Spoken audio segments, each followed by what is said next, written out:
السلام عليكم ورحمة الله تعالى وبركاته. هزول في الله، تحية كبيرة لكم وكل كيما راكم. معاكم لطفي دوبل كانو. اليوم راني لابس تيشيرت اخوتنا التوانسة باش نقول لكم ونعبروا لكم على مدى قيمتكم في قلوبنا. يعني الجزائريين كل واقفين معاكم وديما يساندوكم في السراء والضراء، ديما معاكم وديما في المحن وفي الفرحة وفي القرح وكلش. يعني مع الأحداث اللي صارت مش غير في تونس، صارت شفتها بارتو في العالم الإسلامي وفي العالم اون جينيرال، موت واموات وقتل ودم مسلمين في الارض وحتى غير مسلمين، يعني ما عندهم حتى دم. تاثرنا كل، قلت لابد نمد الراي والرؤيه تاعي بارابور لهذه القضيه. عندي نقطتين حبيت نقولهم. الاولى حبيت نقولها للحكومه التونسيه.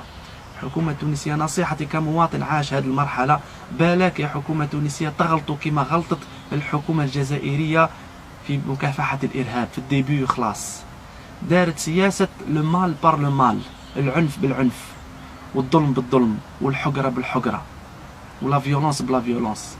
ما صلحتش يا جماعة. كانوا يصراو عمرك مش اعتقالات عشوائية، اللي داير لحية ركبوا طلعوا، اللي لابس قميص طلعوا، اللي يروح يصلي الصبح طلعوا. كنا نخرجوا من المساجد كما مسجد فرقان كنا نصلي فيه، نلقاو دي كاميون تركب في الكاميون ويروح يديوك عند لابوليس يفيشيوك خاطرك راك تصلي. كانت يعني تجاوزات ما تقدرش تتصوراها.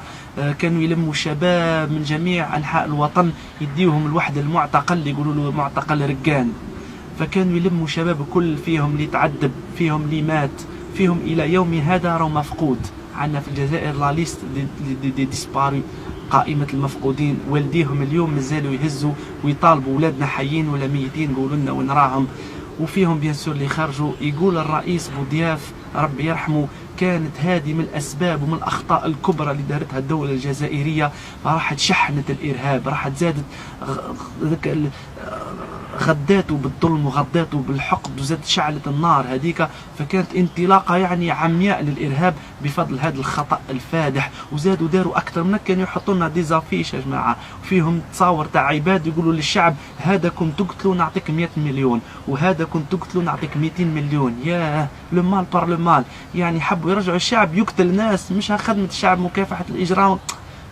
فرد عليهم الارهاب وقال لهم صار ديروا كيما كامل. حتى احنا اللي يعرف بوليسي جارو ولا اللي يعرف مير تقتلوا نعطيك مليار، وتقتل المير نعطيك 2 ملاير، وتقتل. شفتوا لو مال انجندر لو مال.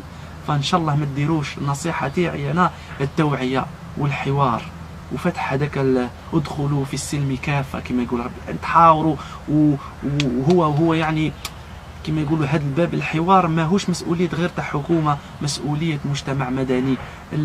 الوالدين يربيوا، والجمعيات في الأحياء الشعبية لازم يوعيوا، والمعلم يوعي، والإمام يوعي في المساجد، والفنان تاني يوعي بالفن تاعو، والصحفي والإعلامي وكل يا جماعة كل. لأنه حتى هذاك الشاب اللي تشوفوه يروح يقتل في الناس هو تانا راهو ضحية مسكين، وراهو خدروا له مخه، وراهو غلطوه، وراهو مسكين. وظيفتنا يا جماعة انه نتحاوروا ونوعيوا ونهضروا مع بعضانا، ما نديروش سياسه لو مال بار لو مال، ولا نديروا هذاك لو شوك تاع لا كولتور. واحد يقول لك لا انا حب الدين، الاخر يقول لا الدين تاعكم فاز، وندخلوا في حوارات اخرى اللي راح تساعد الطرف اللي حب العنف ولا فيولونس. كانت هذه تدخلات تاعي، اسمحوا لي طولت بزاف، واذا غلطت سامحوني. بارك الله فيكم. تحيه كل الشعب التونسي من عند الشعب الجزائري. ربي يصبركم ان شاء الله، ورانا معاكم بالنفس والنفيس. السلام عليكم ورحمه الله تعالى وبركاته.